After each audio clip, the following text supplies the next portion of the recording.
pour célébrer l'année 2020, qui est une année un peu spéciale, mais je vais vous montrer qu'elle est encore plus spéciale que vous imaginez. On va s'amuser à prendre un nombre entier. Alors, un nombre entier, ça s'écrit par une suite de chiffres, hein. Par exemple, au hasard, je vais prendre 3, 0, 1, 2, 1, c'est-à-dire 30 121. Et je vais utiliser une méthode pour noter ce chiffre autrement. Donc je vais le représenter autrement que par cette façon de l'écrire, en suivant la règle suivante. Le premier chiffre que je vais mettre, c'est le nombre de zéros qu'il y a dans ce nombre. Alors c'est 30 121, il y a un zéro, donc j'écris 1.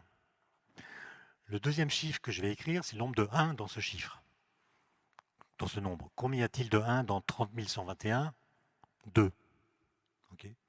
Ensuite, je vais mettre le nombre de 3. 30 121, il y a un 3. Ensuite, je vais mettre le nombre... non, le nombre de 2, j'aurais dû mettre. C'est pareil, il y en a un, 30 121. Ensuite, le nombre de 3, il y en a un. Et puis le nombre de 4, il y en a 0. Donc 30 121, je l'aurais écrit par 12 110. Ça veut dire que dans ce nombre, il y a 1 0, 2 1, 1 2, 1 3, 0 4. Alors vous remarquez que si on veut prendre 30 121, j'avais pris un chiffre qui allait, un nombre qui a les mêmes chiffres mais dans un autre ordre, ça aurait donné le même résultat. Pour le dire autrement, les anagrammes de ce nombre, obtenus en permettant l'ordre des chiffres, auraient donné la même représentation. Okay. Alors, il y a un mathématicien, c'est pour ça que j'en parle, il s'appelle Conway, mathématicien américain. J'en parle parce qu'il vient de mourir du Covid. Bon. Il s'est intéressé à ce qu'il a appelé les nombres autodescriptifs. Les nombres autodescriptifs, c'est des nombres dont la représentation obtenue de la façon que je viens d'indiquer est identique au nombre de départ. Alors, on va essayer d'en trouver.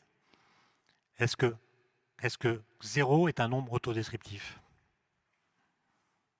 Alors, comment est-ce qu'on va écrire 0 dans le système que je viens d'évoquer ? Il y a combien de 0 dans 0 ? Il y en a un. Donc le 0, je vais l'écrire 1. C'est raté, il n'est pas autodescriptif. Je vais essayer avec le 1. Le 1.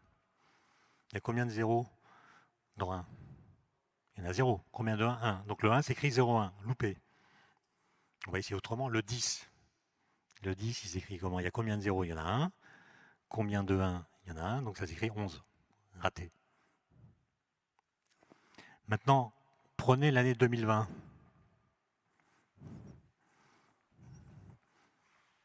Comment elle se représente ? Il y a combien de 0 dans 2020 ? 2. Combien de 1 ? 0. Combien de 2 ? 2. Combien de 3 ? 0. Donc 2020 s'écrit 2020.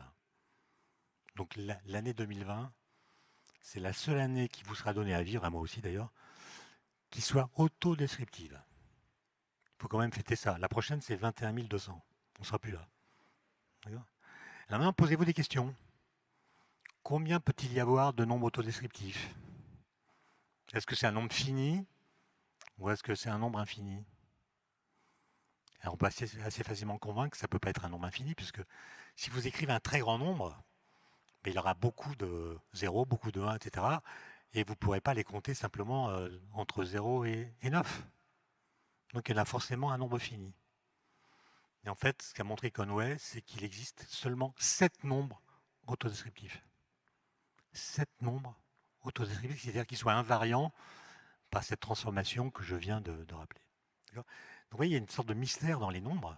Et à partir d'une règle toute bête, vous pouvez être amené à réfléchir, à trouver des trucs assez simples. Par exemple, que tous les anagrammes d'un même nombre sont représentés de la même façon, etc.